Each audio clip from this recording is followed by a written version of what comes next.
Okay, so I'll give a brief background to this in terms of why we developed the guidelines.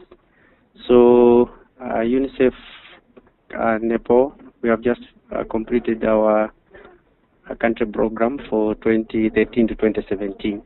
And within this country program, we have got two specific intermediate results, one on the mainstreaming DRR and another one on building capacity for emergency preparedness. So as part of that process, basically we wanted to have some sort of a strategy that is on mainstreaming DRR, and as well as some sort of tools to help in terms of how sectors could go about the process, because it's relatively new for most of our sectors. So this is not only for child protection, but we also have some guidance for different sectors. Then again, in reference to the country strategy as well, is also to try to strengthen coherence and synergies, first within the sector itself, that is linking emergency and non-emergency programming, but at the same time with other sectors, because now we are moving towards a kind of a convergence kind of approach where all sectors are supposed to work together. And also, again, we wanted to, as UNICEF, to be clear of what DRR means to us, so that when we go out about strengthening the capacity of the government and other partners, at least we are clear ourselves. And then lastly is also because we are taking the child-centered approach, again, we need to understand what issues or what kind of actions we can do at different levels, so including at district, maybe at community level. So this is the kind of background of where we are coming from. In terms of context, I think we are familiar. Nepal is not new in terms of disasters. It's highly exposed. It ranks 10th in terms of landslide, 12th in terms of floods, and 32nd in terms of earthquakes. So yeah, maybe we have some tremors, maybe not big, but the risk is very high. On average, about 335 people are affected annually, and 1,000 die, again, because of those disaster-related deaths, and 50% of those are children. In terms of child protection, as you know, the country has just came out of the conflict, so lots of kind of backlog in terms of maybe protection issues. In terms of systems, again, they are extremely weak. We have children engaged in maybe some sort of hazardous work, which we can call child labor. Then we also have issues related to sexual exploitation. So within that context, we felt it is imperative that DRR is mainstreamed not only in other sectors, which maybe at the moment have kind of clear linkages, but as well as child protection, because we felt unless it is integrated, some of the risks which are normally exacerbated by disasters, they may become more complex or maybe more difficult to address at that time. So from the previous slide, as I said, we are talking about 50 to 60% of children being the worst affected. So whether it comes to displacement, that number of children is as well affected. When we look at, again, the pressures that parents have to go through, or the stress which comes with the disasters, again, that also puts children at risk. And even the kind of the environment where children have been displaced, we understand children are more susceptible to extreme risks, so whether it's cold, whether it's heat wave, those also contribute to child protection issues. And generally, as I reported, we still have cultural norms here which promote violence against children. So these just become worse when an emergency happens. So we're talking about the child trafficking, we are talking about violence against children and other malpractices. So what's UNICEF Nepal approach to DRR? Basically, this builds on the global UNICEF DRR goal, which is the right, safety, and resilience of girls, boys, and women in hazard-prone areas, including those affected by climate change, enhanced through a reduction in disaster risk. As I mentioned earlier, for us, our approach is basically we promote a multi-sector approach, and also in streaming DRR into our sector development programs. So it's not a standalone program. We would like to address those risks as we continue doing our daily business. And also we look at risk-informed programming. So that is, we have to identify risks. These are disaster risks or climate risks that can perpetuate some of the already existing protection issues. Then lastly, it's about strengthening government systems specifically for emergency preparedness. So in terms of the child protection in mainstreaming DRR in child protection, basically we are looking at more or less like a systemic approach. So generally we are trying to build the systems, because we believe, as I said, the systems at the moment, they are very weak. So whatever we are going to do, it will not make much sense if the systems are not there. So this is more or less our starting point. So first we have to look at policy and advocacy. There are a number of policies, again, which have been reviewed or being redrafted. So again, we have to ensure that those policies take into account the issues related to disaster risks. Then, as I mentioned, I'll talk more about this on risk-informed programming.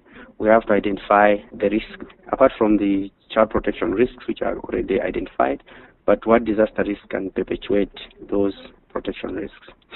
Then we have to look at awareness and the community mobilization in the sense of how we can support the process of behavior change in relation to promoting good practices. And lastly, the systems strengthening. So we'll start with national policies, strategies, and action plans. So in this kind of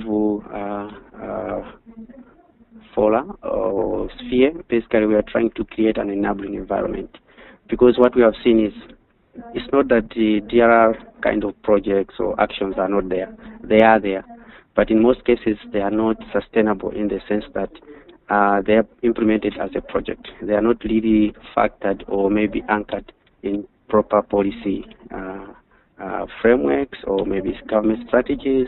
So we'd like to see it coming from there, because we believe if it is taken care in the policies and in the strategies, then the government will really take it forward. Maybe since these are just new guidelines, but I think as a process, the child protection has started already, trying to include DRR in specific job profile for the protection officers. So those kind of things where people now should start looking at it as they are part of day-to-day activities. Then we have to look at it in terms of planning. So this is like even UNICEF planning, we have to look at it not as an additional kind of activity, but we have to budget for it as well as incorporate in our daily plan. Then we have to look at child protection again, as I said, because we are talking about convergence into other sectors, because other sectors, they engage sometimes more, or maybe they have got different actors who engage more in terms of emergencies. So we need to also create that awareness with them and also give them the guidance in terms of how they can incorporate child protection issues in their kind of, whether it's risk management or as well as emergency response itself. Then lastly, this is about local development planning. So we would like to support again our district partners in terms of how they can incorporate child protection issues into their disaster risk management plans, and which after are integrated into the local development planning plans. Sorry. Then on the risk-informed programming. So again, this is based on like some spatial assessment that I think Eric and Yasim did previously. So in this assessment, basically we try to identify the most vulnerable districts in terms of child deprivation as well as the disaster risks. So this was not necessarily specific for child protection, but at least it gives us a guidance of where the children are at the very risk in terms of both child protection issues, but at the same time in terms of disaster risks. So this is also one way of trying to realign our activities to the most hazard-prone areas, which at the same time might also show a high prevalence of protection issues. So within those, again, we need to continuously strengthen child protection systems, monitoring systems, or information systems, so that we can be able to act upon those activities. And as I said, maybe we'll try to review, because the child protection have been doing some mapping, so we'll try to overlay that information with the kind of disaster risk or climate risk and see whether it changes from this one. And then strengthening the child protective environment. So basically, again, as I said, we are still more or less like linked to the systems building. We would like to engage or build more partnerships so that we promote child protection. So this can be like part of our ongoing development, but focusing on areas maybe with the highest, with high risk in terms of disasters, and also strengthening children's skills and capacities and competencies in terms of how they can, to some extent, mitigate those risks from their part. And one of the things which has already been happening, maybe as part of the child protection in emergency, was capacity building. But now we would like to expand this to include disaster risk management. Then, as I mentioned, which is maybe related to the next slide, which is on education awareness and behavioral change. So this is targeting parents and also other community structures in terms of how, what structures we need to have in place in terms of identifying, tracking, and then the referral systems. And lastly, again, we'd like to create or maybe promote some kind of linkages with social protection, because the most vulnerable groups, they're supposed to be somehow covered by social protection, but maybe because of other issues, maybe they don't benefit. And that again becomes worse when the disaster strikes. So how can we link that to mitigate those risks? Then enhanced preparedness for timely response. Now, in this, basically we are looking at what we have been doing well, but maybe how better can we do it now. So we've been doing these contingency plans before, but most of the times these were like more or less like externally induced by either UN agencies or other agencies. So now the contingency plan will be part of the district disaster risk management plans, where we believe if they are incorporated into their development plans, they should be funded, and maybe I think again some kind of capacity building plans from there should be implemented. So within this, again, we'll continue with the training of different committees, not only child protection committees, but also other disaster committees, so that they are fully aware of child protection issues. Then again, establish some kind of minimum standards and expectations with other sectors, so that again, we try to share the kind of not only responsibilities, but they are aware of what we expect from them and maybe how they can contribute. I think the Pakistani team has kind of an example of how they try to go about this. Then recently we have the new guidelines on child protection in emergency. So again, we'd like to create awareness to different actors and also maybe within our protection cluster as such. Conclusion, so we know that disasters basically, they increase children vulnerability as the parents or communities face pressure for uncertain future. So it's not necessary that maybe sometimes new risks come up, but sometimes the existing risks become unbearable. And the other thing which we would like to build on is that child protection and disaster risk basically are mutually reinforcing, because both of them try to focus on prevention.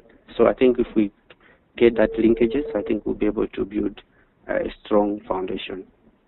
Then again, we also understand that to do proper mainstreaming, we need policy and the policy coherence, institutional capacity, and also sector coordination. And to conclude, mainstreaming is about risk governance structures. So we are trying now to create not only child protection systems, but they should also act as risk governance structures, both in terms of whether there is no disaster or even in terms of disaster. That's all. Thank you so much. Many thanks to you. Now the question to the audience. But before I go to the questions, we have joined by Anita, Atif, Armias, Farzana, and Tina Fisher. Very welcome to you. And maybe you can unmute. And just to tell you that, sorry, I already have started to keep up the time, but just to say that whenever you have any question, you can do two things. Either you can write as text, but otherwise you can also raise your hand. You're just clicking the raise hand button. You can raise your hand and we will give the microphone to you. So you're very, very warmly welcome. Do you want us to start the questionnaire for Nepal's team right now, or should we do it together after the presentation of the Pakistan team? What is your suggestion? How should we go about that? Should we take the questions for the Nepal team right now, or should we allow the Pakistan team to complete their presentation and then we'll do it together? What is your suggestion? I think, Shamal, this is Eric speaking. I would actually prefer having both presentations and then questions and discussion afterwards. Over. As it is scheduled. Thank you very much, Eric. Thanks. Okay, so let's go to the presentation from the Pakistan team. As I have to remind you that we have two presentators, Fatima Zabin Abbas and Hassan Said. So they are sitting together. You don't see the name of Hassan Said because they're sitting in the same computer. But very welcome to Hassan and Zabin. We are waiting for your presentation. Over to you. Hello everyone, Hassan and Zabin. We'll just start our presentation now. To start our presentation, you'll first be me going over the initial aspects of preparedness, etc., and then Shamim will take over from me with her description of cases and how she's been able to operationalize some of these contexts into practice. I hope you all can see the presentation and hear us clearly. Right, giving a brief profile of Sindh province. It's a province where 42 million people live. About half of it is urban. And as you can see in the map on the left-hand side here, which was prepared by a country team and with the help of Eric. Can you all hear us clearly? I'm getting messages saying that you can't hear us. Okay. We speak very closely into the microphone. Hassan, actually, sometimes you're breaking and the voice is not very clear. So could you take the microphone a little bit closer to your mouth so that everybody can hear? The microphone is actually attached to the computer. Okay, now it is better. Now it's better. Can everyone hear? Of course. Okay, we'll try and get our IT team to get us a microphone, but we'll start nevertheless. So just a brief description of Sindh province. It's 42 million people, very bad or very poor indicators for development, low birth registration. It's a very highly food insecure province, and it's of course very hazard prone. We've had successive emergencies for the last 3 years, and they've overlapped in many instances. We've had the 2010 emergency, 2012, and then recently we had the 2012 emergency where about 4 million people were affected in the northernmost districts of Sindh province. Key issues related to child protection. We have a large number of minority communities in Sindh province. They have specific problems when it comes to harassment. They're also, according to our key informants, the latest one, the latest rapid assessment was conducted was 2012. A lot of them indicated that they don't have documentation, the persons with disabilities lack access, they face discrimination. These are very indicative of the situation that prevails in Sindh.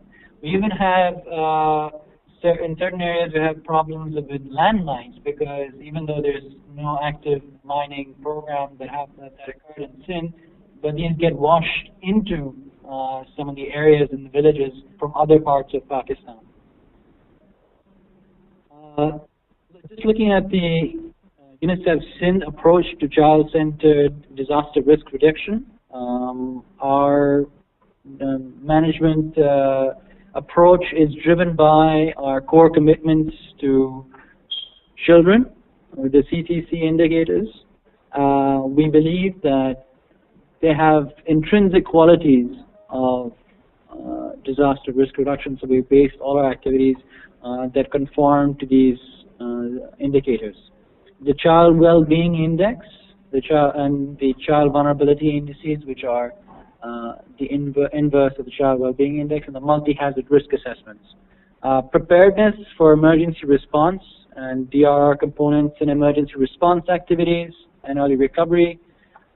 Convergence and sectoral integration. We want to benefit from the risk assessments and risk-aware programming of other sections, for example, WASH, health, nutrition, and education, so that we can work together to maximize our coverage of risk, and that all of them are addressed.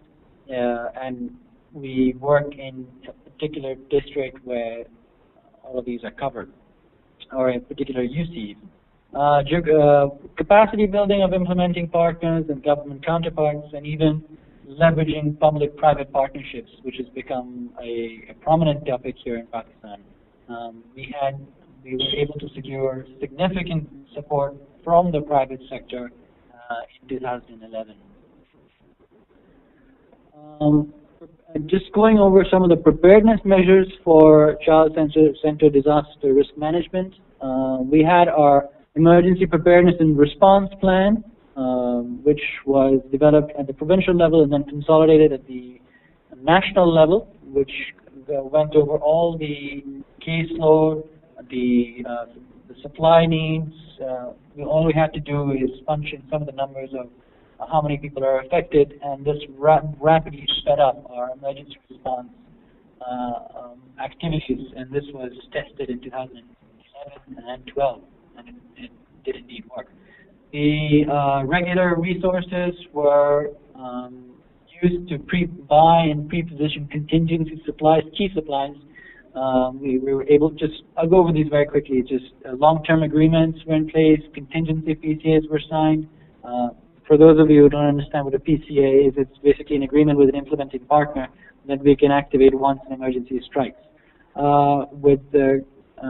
And we even engaged a child-centered disaster risk reduction consultant, particularly for emergency response, who unpacked many of the technical notes that were prepared at the regional office by Eric. Thank you, Eric. That really helped us out. And then we developed program integration toolkit, which I'll show you in a little bit. With UNICEF, between UNICEF and the partners, we were able to create the early recovery working groups and prepare cluster contingency plans, the district mapping and planning. And we developed another toolkit for contingency planning for our implementing partners, because we believe that UNICEF only planning at UNICEF level may not be sufficient. We also need to get our implementing partners prepared so that they hit the ground running if an emergency strikes. Then we developed another toolkit for geographic convergence during emergencies. This is a very recent development, and it's been only a couple of months since we developed it, and we were implementing this for the 2012 emergency. It really helped us in achieving and maintaining convergence of all sectoral activities in the affected districts. District coordination mechanisms. There's some physical aspects of disaster risk reduction with transitional school structures for education, raised hand pumps and pit latrines for WASH, and child-focused community-based disaster risk reduction plans, and of course policy frameworks. This is just an example of the hazard mapping, which was based on the Child Well-Being Index, which was developed again, as mentioned earlier, by Eric and the country team in Islamabad. We took the multi-hazard risk assessment and the inverted child well-being index, which is the child vulnerability index, and overlaid them to obtain or yield the child-centered risk assessment. And some of the districts in Sindh, right here, I don't know if you can see my mouse, in the extreme south, the dark brown patches, and the northern patches in Sindh province, these are actually one of the most hazard-prone. They were affected in 2011 and 12, and of course 2010, everything was affected. Quickly moving on to the program integration toolkit. This is just a short section from the actual toolkit. It's too big to display on a PowerPoint right now. I hope you all can read. But on the left-hand side column, we have the relief indicators. Now, in the actual toolkit, we had all of the indicators for all sections in education, nutrition, health, and WASH, child protection, of course. We listed them down on the left-hand side, and then we put down we put down a column for contribution and expectation for each one of the sections on the horizontal axis, and we sought to see which section, for example, education, what it can contribute to this particular indicator, and what it can expect from education, what education can expect from child protection, this is a child protection indicator. So with this exercise, which was conducted through a workshop, 2-day workshop with our contingency implementing partners and UNICEF program persons, we were able to obtain what each section will be able to contribute and expect from the other section, and specifically to each one of their relief phase indicators. For example, one of the indicators for child protection is number of places functioning. And now the contribution of the education section was share shelter places in the often to provide identification of one of them was identification of the sites, the other was services, places services in those education services in those places. There's, for example, WASH, all WASH facilities would be available at places, and hygiene messages could be delivered at the actual places. Number of children reached to places, that's another indicator for child protection. Education will enroll all children referred by child protection. Support TLCs for out-of-school identification and enrollment of out-of-school children. Nutrition will contribute the training of child protection staff for mid-upper arm circumference screening, which is a determinant of malnutrition. Effective referrals, immunization services for health, etc., and the list goes on. Similar thing for what child protection could contribute to nutrition, referral of malnutrition cases to outpatient therapeutic program sites. For WASH will provide hygiene promotion messages to the places facilitator, and effective training. With this, we basically cover many of the risks associated, which are specific to one of the other sections, and we cover our bases in our emergency response. The other toolkit was the Implementing Partner Contingency Planning Toolkit. This is basically to supplement our own planning by providing this Excel-based toolkit to our implementing partners, and having them select. We basically wrote down some of the things.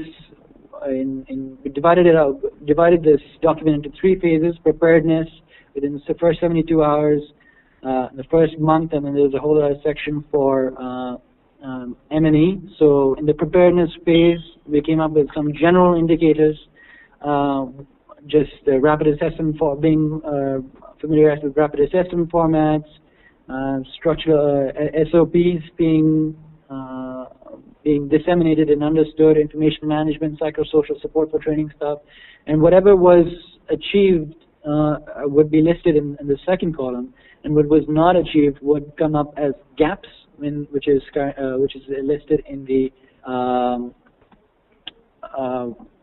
fifth or sixth column right here. So these are things that were left over for the implementing partner to achieve. And this would be all selected as a drop-down menu right here, as the example indicates. And we consulted the child protection section to identify some of the indicators or some of the things that they would like their implementing partners to be prepared for, and they listed being so they should have a list of all community-based organizations, NGOs, international organizations working on child protection in the other district, not just their own, but others, so that they can achieve better convergence and coordination mechanisms with other implementing partners, staff training on child protection, and other things that would really help them effectively respond to emergencies. And we did disseminate them, and we received excellent feedback from our implementing partners. And the general feedback was that it really helped them really operationalize their response in 2012. And we didn't limit ourselves to only program stuff. We went down to business continuity preparedness measures for administration, finance, human resources, IT, and other things, so that they should be able to cover their bases in terms of they have their human resource list prepared, and small things which really cause massive delays and contributes to extended periods of exposure for the affected population. So these things really contribute to speeding up the response activities. The second part of the same toolkit is responsive in 72 hours, so they can further fine-tune their activities to what they would do in the 72 hours and after a month, so that each activity, of course, would be different. This is another toolkit which has been recently developed. It's the toolkit for geographic convergence during emergencies. We basically took the 4 Ws for each of the UNICEF-led clusters, and on the left-hand side you put down the district, and then the lower subdivision of the district itself, which is the town or the taluka, and then it's further the subdivision of union council. We listed them all down, and we listed what the priority districts for example, WASH are, which WASH implementing partner is working, which WASH cluster member is working, and similarly for nutrition and child protection. So these these rows highlighted in red were the actual union councils at which all these 3 UNICEF sections were able to achieve convergence and deliver as one, essentially. This is a rough map that I'm sorry for the quality, but I couldn't find a better picture. But this is based on the September 2012 response of the flooding in Jacobabad, and these various colors that clustered together indicate the fact that all sections are working in this particular union council at the same time and delivering at the same time also. So this indicates that we weren't spread unevenly, rather we were delivering in a concentrated form. Now I'll hand over to Jabin, who will be talking about disaster risk reduction in places. I look forward to your questions at the end. Thank you, Hassan. I'll be very brief. I'll just focus on disaster risk reduction interventions in places, which are protective learning and community emergency services. Places are preventive and responsive services, and it focuses on target groups like adolescent girls and women, besides children, of course. And places is a model which promotes convergence and integration, and also disaster risk reduction. C4D was the main strategy that was used in places to decrease the vulnerability and minimize risk. So Overtune was talking about the underlying causes and child protection issues that are present before emergencies. So C4D addresses these underlying issues, and I'll be talking more on C4D in my later slides. Life skills for adolescents is also an activity that is done in places, and life skills empowers young adolescent girls and boys with skills to protect themselves from abuse, violence, and exploitation, and also to protect their communities, identify issues in their communities, and also report to places and refer them. Adult literacy for women and adolescents was also an important component in places and very much in demand. Young girls really like these sessions, and there's a lot of registration in adult literacy sessions. Adult literacy is important also if you look at in the sustainable development aspect, and also it has helped young girls, adolescent girls and women to learn to write their names and recognize numbers, recognize signboards for services. So for example, in one place where I went, a woman was telling me that now she can recognize the signboard of health services and health center, and she knows where to go for services. Then it also helps in documentation. ITs who are implementing places, they helped women to make their CNICs, which are computerized national identity cards. So they could write their name and they could sign. So it was a real empowering moment for those women. And birth registration is also promoted at places, and children's births who are not registered, it's promoted. We have mobile services by NAGRA. So there is referral to NAGRA, and also these services where there are not accessible, NAGRA comes for mobile services to places. Child protection committees is an important aspect, because child protection committees, they monitor and report cases of violence and abuse. They work a lot on DRR. Their capacities have been built on disaster risk reduction, and they play a very important role. Some of the child protection committees are also registered as CBOs in some places. Convergence and integration, I will not take much time, because Hassan has already highlighted how convergence and integration took place, and how different sectors like health, education, and WASH had expectations and contribution activities which we did. Then we had DRR committees in places. The DRR committees comprised of adolescents also, and also men and women. And these DRR committees met regularly. They developed maps. They developed mapping, services mapping, resources. They identified what resources are available in their villages, and also did hazards maps. So PRA techniques, participatory rapid appraisal techniques, were used to develop these maps, and I'll show you some examples in later slides.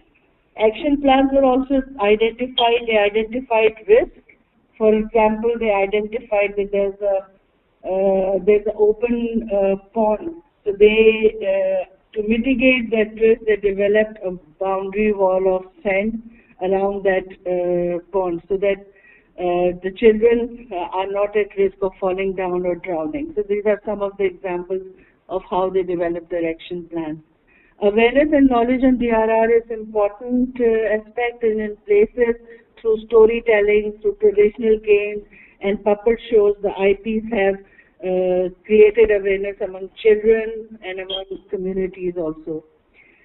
The village level committees also have emergency funds, so that they have some money, and if there's an emergency, they can use that money, for example, for fuel, for transportation, and for evacuation. Then they have emergency kits, which comprise of different things like spades, torch, candles, match, first aid kits, and they also do mock drills. So mock drills are also common. So children and communities are doing mock drills at places.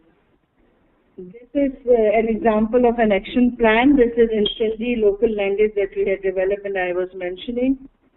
This is directory of services that was developed at places. implementing partner and RSP. This is community level planning, so they are developing using PRA techniques. They have developed a map and they have highlighted where the water is.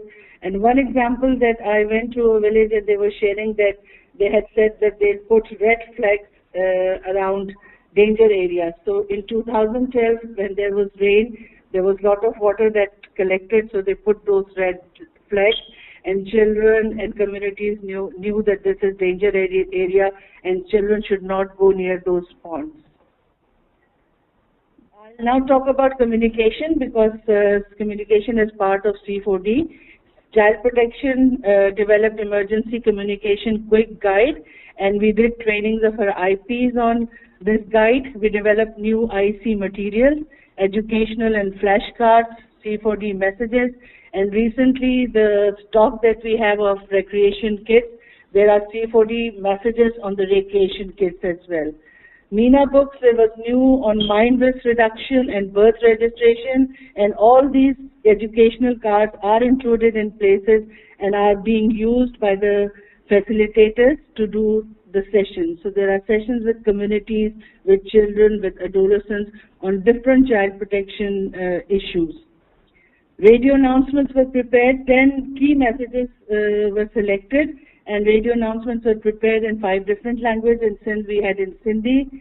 Birth registration is now will be taken as national communication strategy, and birth registration does mitigate the risk and is also part of DRR. We can say that it is a development issue, but it also helps in separation, in cases of trafficking, family reunification, children in conflict with law. Then we have early marriage and separated children, trafficking, violence and abuse. These are some of the examples of the comic, cartoon and jingles developed on birth registration. This is on child labor, on mind risk reduction. I will not talk about policy level mainstreaming and system strengthening a lot for DRR because I have shared a draft document which was prepared by Elizabeth Kosser, who is a child protection and emergency specialist, and I have shared it with Shemol, and maybe if people are interested, Shemol can share it with others as well. It is just a zero draft, but it covers a lot on child protection in emergencies and DRR work that is being done in Pakistan. So we are focusing on system strengthening. We already have child protection desks at police stations, so they are trained and trained to handle cases of children, of missing children.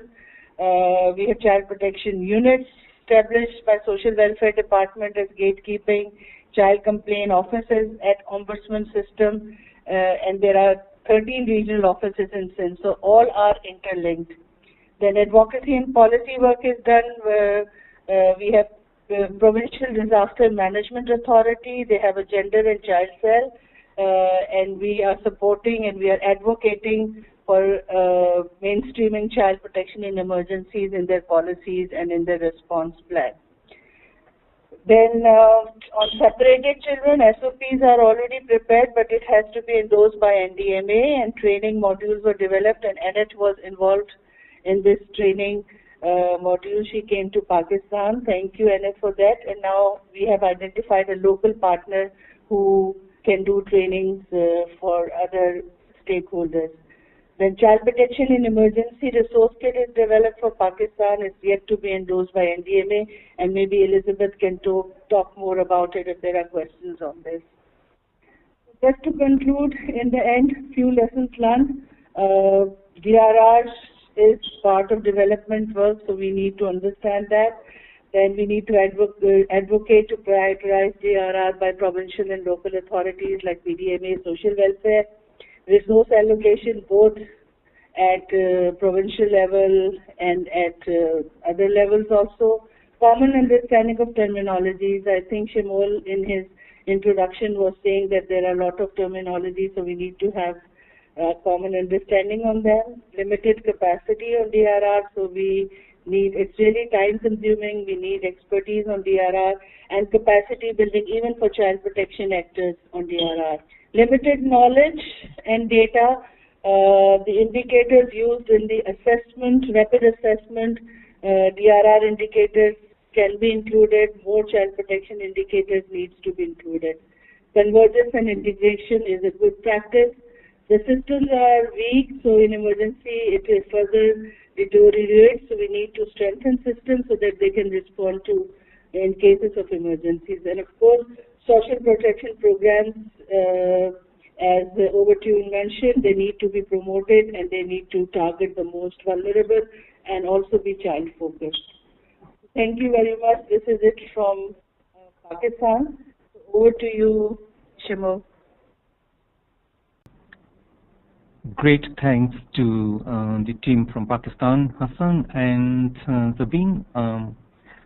We can see that when you do it practically, it's not so difficult that we imagined before. So without wasting time, because we are 5 minutes behind the stipulated time, this leaves us with 15 minutes for question answer.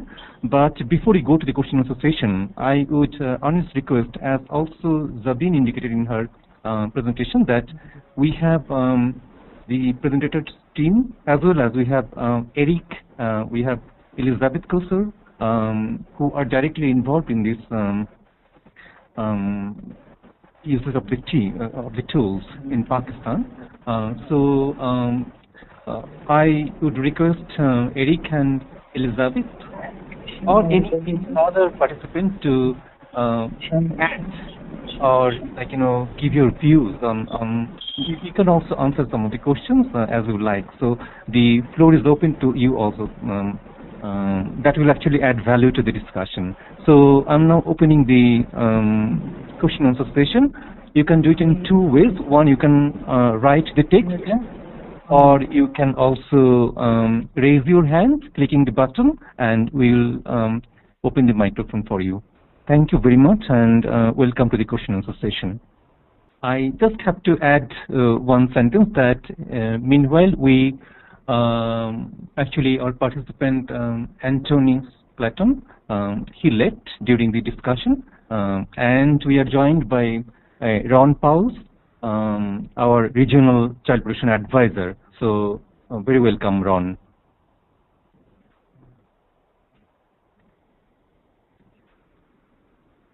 Okay, Eric. Thank you very much. Eric, you are unmuted. You're very welcome to contribute. Thank you very much, Shimol, and also thanks to Overtune, Hassan, and Jabin for these PowerPoints. I was actually quite impressed by both of them, and I also think they kind of show that you're right there at the forefront of what we understand with DRR and child protection in emergencies. I think before I continue making my little summary of what I heard, it's important to kind of understand the differences between the two planning processes. I see that in Nepal we have a focus on the country office. In Pakistan it's at the provincial level. In Nepal it is clearly focusing more on development. In Pakistan it's the recovery phase. In Pakistan it is much more field-based, whereas in Nepal it is focusing on the policies. So maybe that is also why I sense that in Nepal there is a more exclusive focus on what I would term as full-fledged DRR, meaning prevention mitigation, whereas I see in Pakistan it is more integrated into the traditional disaster management and therefore kind of comprises both preparedness, response, prevention and mitigation. I think it doesn't matter, and I think in the field, of course, we have to be very flexible, and it's fine, we need to be inclusive. But I think when we talk of DRR and when we develop our program approach, it's important to be very clear on when we are talking of prevention mitigation and when we are talking of preparedness and response. I would like to also go just little back and just reflect on how actually the whole discussion started on DRR and child protection. I think what I've heard from child protection people in many country offices is that they have a system approach, and as such they like or prefer to simply strengthen the system all over the country. But I think the feeling was that for UNICEF we need to prioritize our resources, and we felt actually that in order to kind of integrate this hazard analysis and a better understanding of where we are likely to face future emergencies, that would actually help us prioritize. So we saw actually this as an opportunity to come up with a smarter child protection approach, where we could explicitly target these contexts that are likely to be, say, more confronted with emergencies and also impact of climate change. The problem we had with child protection was really that there was very limited data, and I still think to this moment that is one of our problems, that is to find a few proxy indicators that will help us actually better understand where we are likely to face future, say, child protection issues, and then integrate this in our hazard analysis. But I think some work has been done, and I also saw here in the APRO we have actually a whole booklet on regional indicators on child vulnerability. And I also know Pakistan and probably also Nepal have worked on it, so it is certainly not impossible. One point I also would like to highlight is, for us it was not just a sort of theoretical discussion, but we kind of also realized there has to be a difference between slow onset disasters and rapid onset disasters. And one of the things that we discussed was the classic issue of family separation, that is what we experience in earthquakes. So obviously if we are in contexts where we have high earthquake risk, it makes all the sense in the world to focus on certain family separation.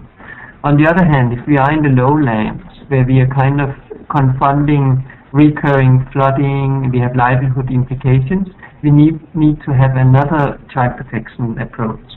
And for me it was one way of actually making sense of child protection and DRR by looking at how different hazards impact our program. And I think this is probably what I would encourage both Nepal and Pakistan to go the last mile and try to make the hazard-specific analysis for your programs.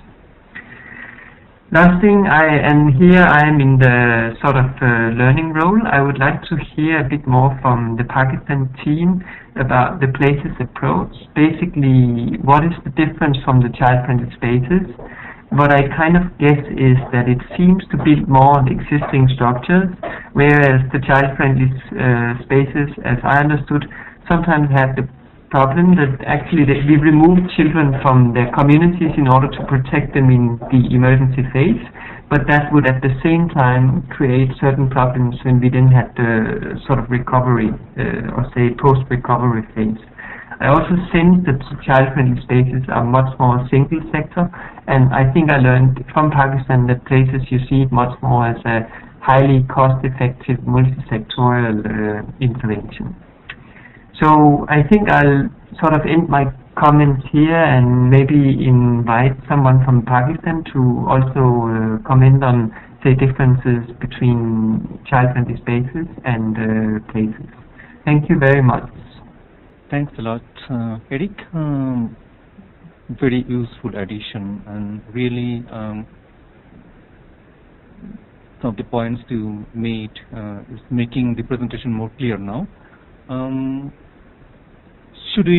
I think we kept our participants waiting for their questions for a long time.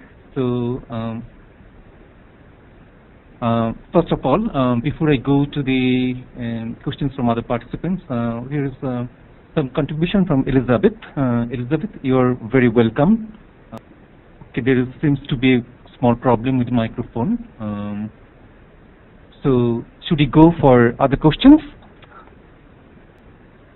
We are also joined by Umar lately. Okay, we'll get the contribution from Elizabeth a bit later, but should I request questions from other participants now? Yes, Arniel, you can start. Yeah. Let me introduce myself and let me start by that. And I am Ermias and I work in World Vision as a DRR and Community Resilience Program Manager for Africa. And I'm based in Nairobi. And thank you very much for having me and for giving us the opportunity to participate in this wonderful webinar. And I also wanted to thank the presenters, the previous presenters, and it was a very nice presentation. By saying this, I wanted to highlight on a few points, and I hope we all are aware. We all are aware of the common project that we Save the Children, UNICEF, World Vision, and Plan International. We all are doing the Children's Charter for Disaster Reduction, and I hope we all know and we all participate in that coalition. And it was launched at the Global Platform for DRR in 2011, where the child protection is one of the key priorities, one of the 5 key priorities. And I think much of the community-based DRR work around life skills can be viewed as child protection initiatives, and I understand that the starting point of all child-centered DRR is to ensure that children are safer, but greater effort is, we all know that greater effort is needed to link DRR to the current child protection system, especially the system strengthening work, as you mentioned it earlier. But as a challenge, given that this child protection and DRR is a relatively new concept, we all as child-centered agencies are still working to establish around our understanding of how it should look in practice. In this way, it was more challenging to identify strong case studies and examples of good practices than it was for other 4 chapter priorities, especially on slow onset disaster for Africa, for example. So it will be very much appreciated if you highlight on your practical experience in this regard. Thank you. Thank you, Ermias. Definitely, there is, as you already mentioned, that this is the new concept, emerging concept, and it's getting crystallized now. We have experience from Pakistan. We are also have experience in Nepal and other countries, and definitely the whole idea of this kind of webinar and the discussion is sharing these good practices, sharing whatever practices we are doing, good or like, you know, as a learning process, to share with each other, and that's how we enrich our knowledge and, you know, capacity to do it better way. Thanks. Elizabeth, are you there? Okay. Before we go to Elizabeth, I'm giving the floor to Hassan and Zabin. There is a questions regarding places. So yes, you are on. Okay, thank you very much. Shemol, I think Elizabeth is having some problem with her mic. Well, the difference between child-friendly spaces and places, well, places is not entirely a new concept, but in child-friendly spaces, the focus or the target was mainly children. But in places, the target are adolescents, girls, boys, and women. So we have a separate space for women alongside the places. And also there is integration and convergence in places. So most of the places, almost 90% of places were co-located with TLCs, or temporary learning centers. So in the afternoon, as Hassan had mentioned, we would use the space of TLCs for places activities for children. And in the morning, we have activities with women and younger children and infants that come with women and young adolescents. So, and also, why places? Because there is more interaction, exchange of information. There are services are complemented, referrals of cases are there between TLCs, between places, and other service providers. And nutrition, because in Sindh malnourishment is a major issue. So there's integration with nutrition also. And there's organized activities in places for adolescent girls and boys. Like we talked about life skills, we talked about adolescent participation, and even the psychosocial support has been more structured now in places, and we have built the capacity of our partners on psychosocial support and also referrals. So it promotes more like closer collaboration between services that are offered at TLCs and other service providers. So I hope I covered, but I think Elizabeth, we have a concept note that we have prepared, and we can share that concept note if you are interested. Just to say that, the concept note on places and other resources around DRR and child protection will be sent to you all. We'll also record this webinar and it will be sent to you. As Zabin just said, that places, it actually takes an integrated approach. There are lots of other services. And probably if we remind the presentation from Overtune, DRR is a cross-cutting issue, child protection is a cross-cutting issue. So the DRR and child protection link doesn't mean that only DRR will interact with child protection and nothing else.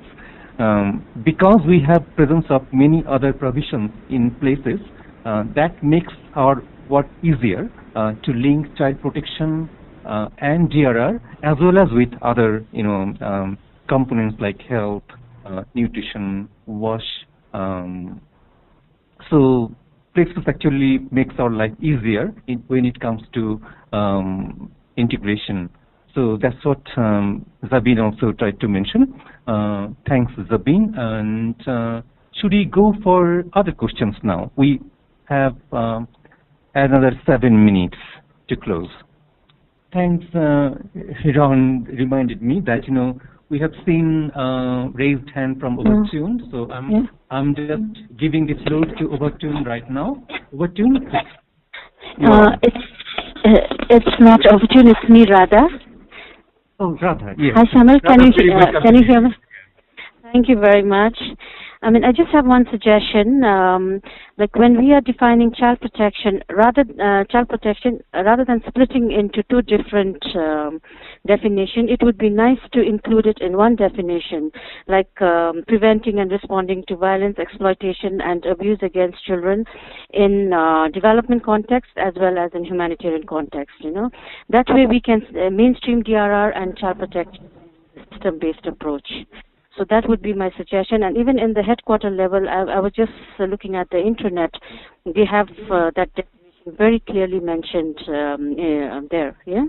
So that would be one of my suggestions. And another suggestion is, like at the headquarter level, like big organizations like Plan, Save the Children, UNICEF, should work very closely together.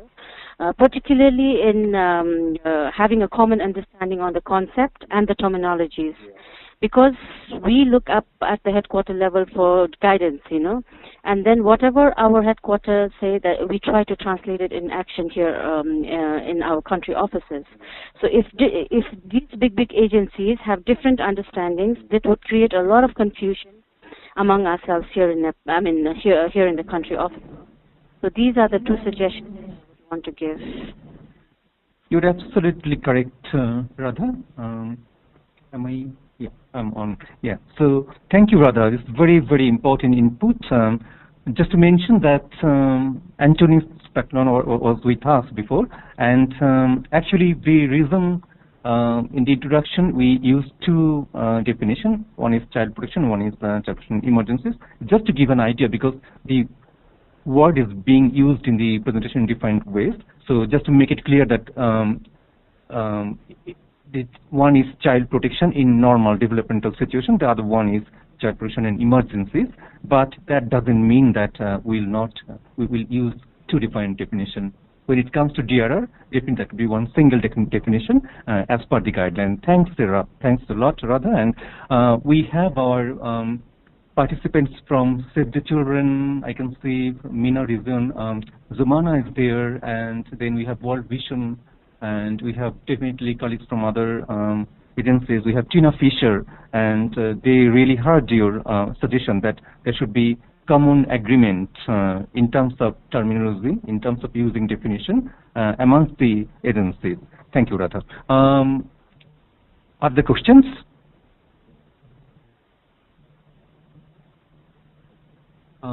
Eric, opening to you.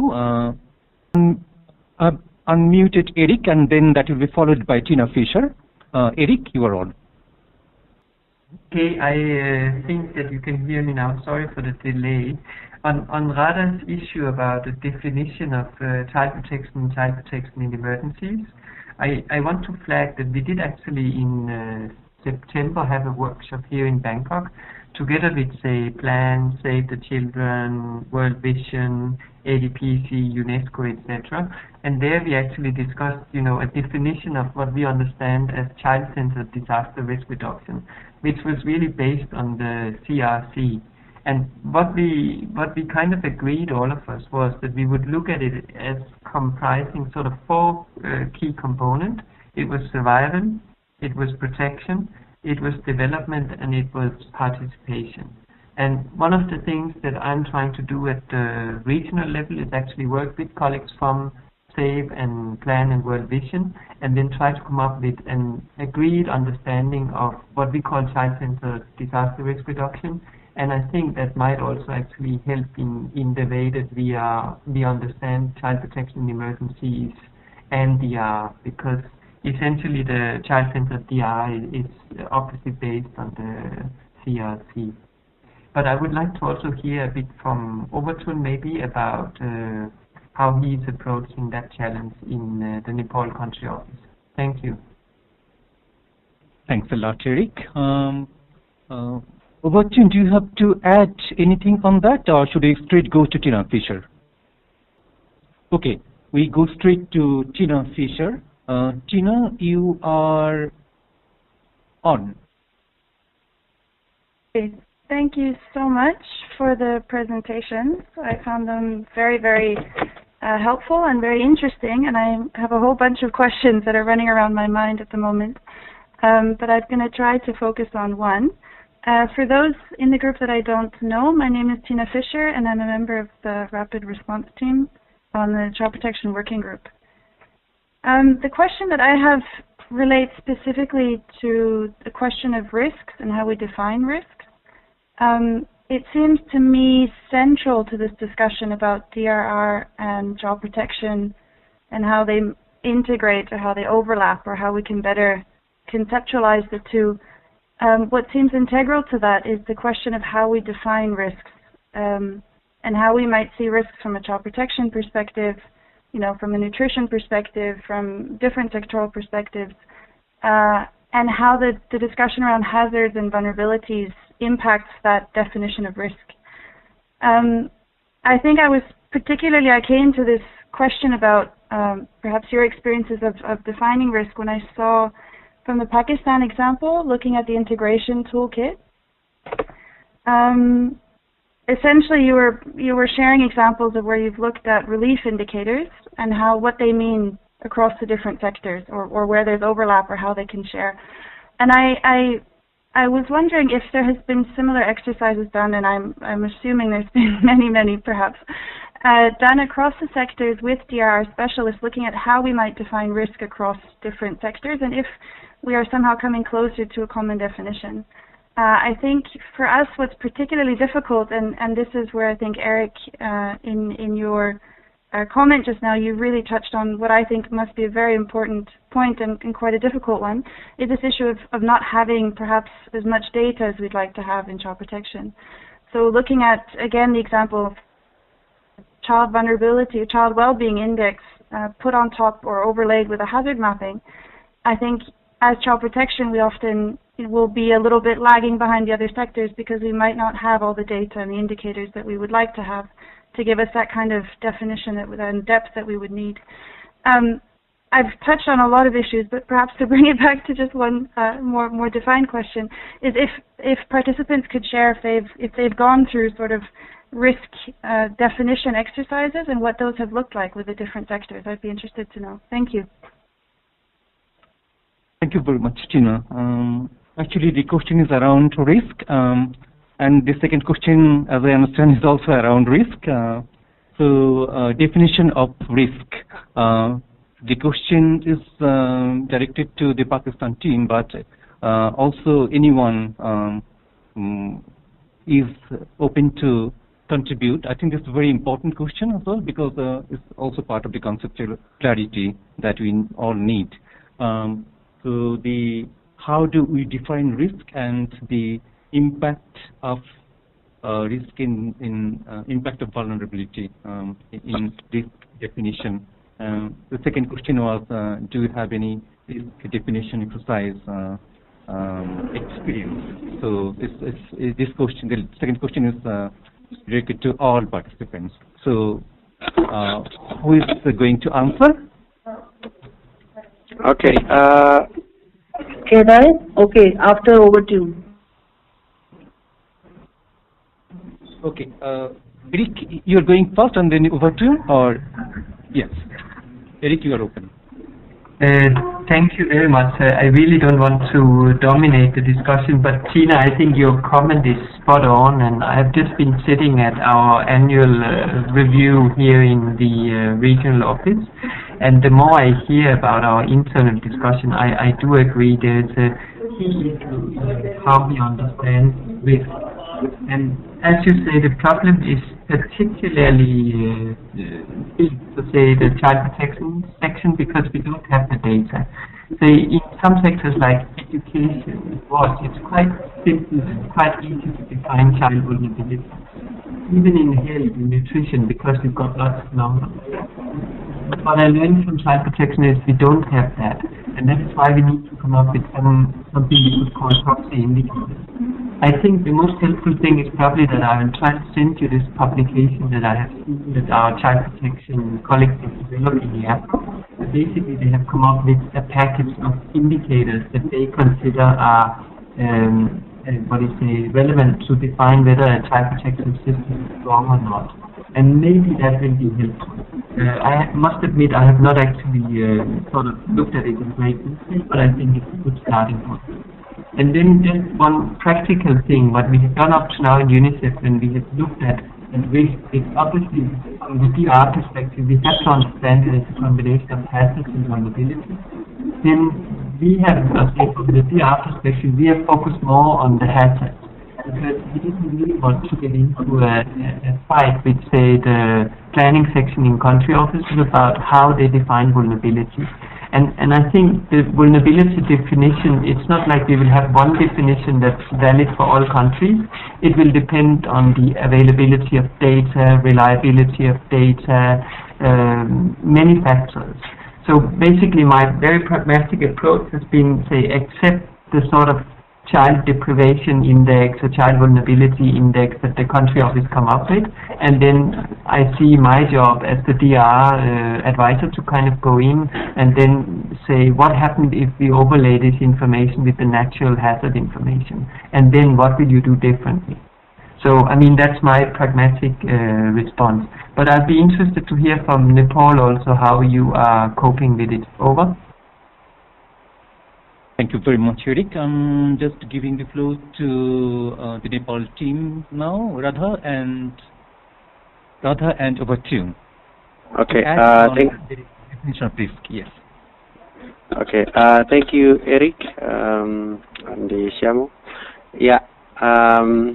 Tina, I think obviously for us, because we are more or less likely at the beginning phase, so in terms of maybe practical examples, we are not yet there. However, I think I would try to add the following. In terms of the mapping, indeed, we don't have enough information or data to have clear indicators. However, the child protection team have done child protection systems mapping in terms of trying to see how it is across the country. So since we already did a child risk assessment, child-centered risk assessment, which at that point didn't have enough indicators on child protection, by the way. So we'll try to take that information that we already did, especially on the risks, which is like hazards, and then try to overlay it with the information that has been now generated and see whether it gets any different from the previous information.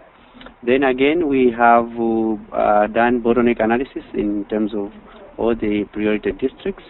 So again, we can also look at that information and see how it could shape in terms of our priority districts. But yeah, to complement what Eric said, yeah, it's slightly difficult in terms of having clear risk indicators. I will just give an example of how maybe the nutrition team, which is more or less related to child protection problems, what they're trying to do at the moment, and maybe how we're trying to help.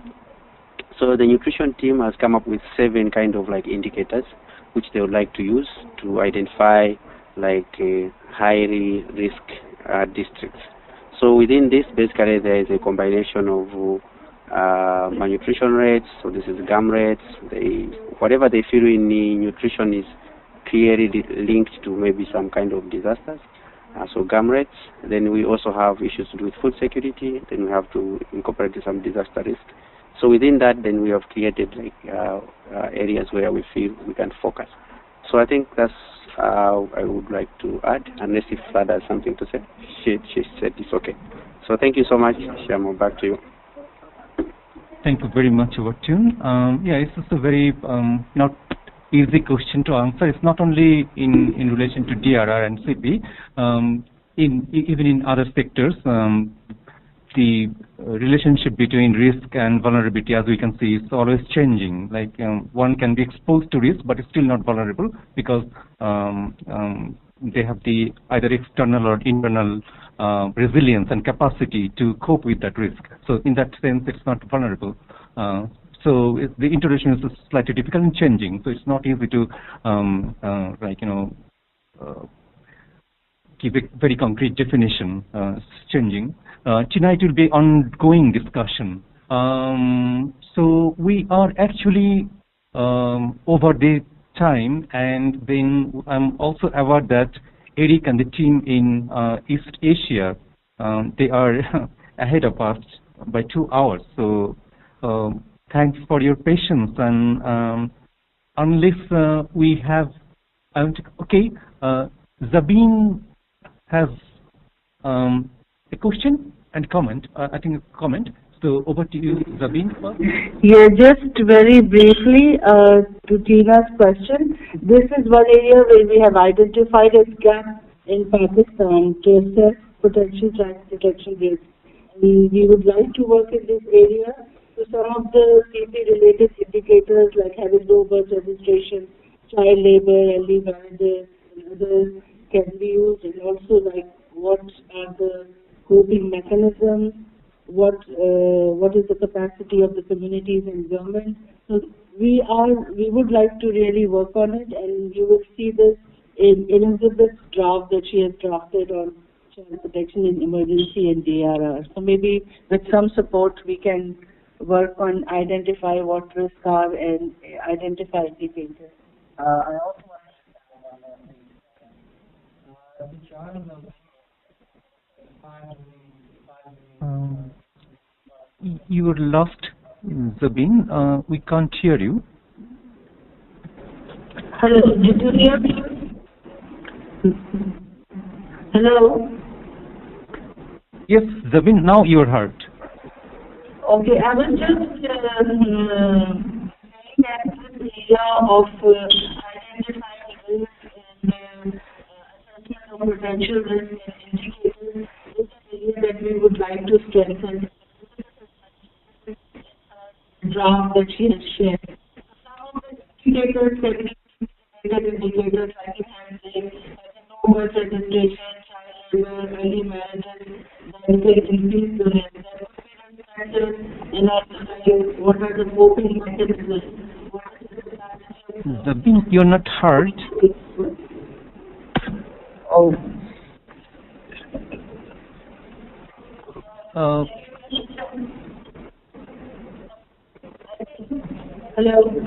Hello, Zabin. You're not heard properly, but what we can pick up is that there are some guidelines and notes that you have developed, and we'll definitely share it with everyone. Would you want to repeat the key points because you were lost in between?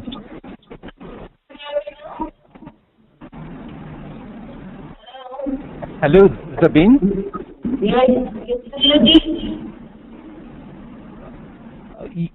Yes, please continue.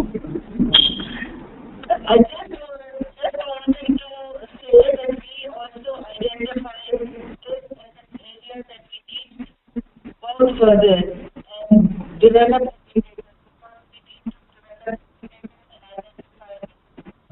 In the draft that I shared, there is a paragraph on potential CPs that you can refer to.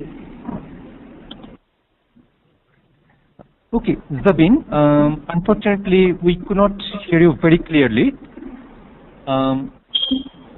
So we promise there is no more question that I can see, but we promise to everyone that it will be kind of ongoing discussion. We are planning a training on DRR and child protection tentatively in March, and we'll keep in touch with you. We'll be sharing the updated document that is being developed in relation to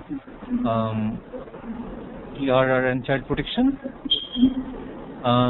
I'm now passing the microphone to Ron Pauls, our regional advisor. We actually were expecting him to chair the meeting today, but he has other priorities today. So, but I'm very, very fortunate that he's now with us. Over to you, Ron, and for wrap up. And from my part, thank you everyone for the very lively contribution, very lively discussion. It is not the end; it is the beginning of many other discussions. Thank you very much. Okay, thank you, Shamol, and thank you for the presenters, for the country teams who put those PowerPoints together and provided the presentation, and Eric and others for their feedback and input. I think it was a very useful discussion also at the end to start to clarify some of the key points, particularly looking at issues of risks.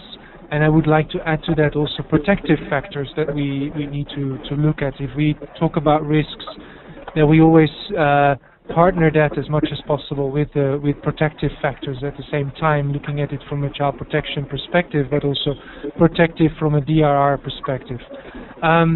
So very useful, as Shamol said, it's the start of our discussion. There's lots more to be discussed, but it was good to have this, and as it is recorded, we'll be able to share that with you and broader to a wider community. Just from earlier experience in terms of the PowerPoint presentations, if you can be in touch with Shamol, whether your PowerPoint presentations can be shared more widely, so that that provides us with an opportunity to share the recording more widely as well. But please, Overtoon and also Sabine from the Pakistan team, let Shamol know if that is fine with you, or whether you need to tweak your PowerPoint presentation a bit more. But that would be useful. So thank you very much for your time, and as Shamol said, to be continued. Bye bye.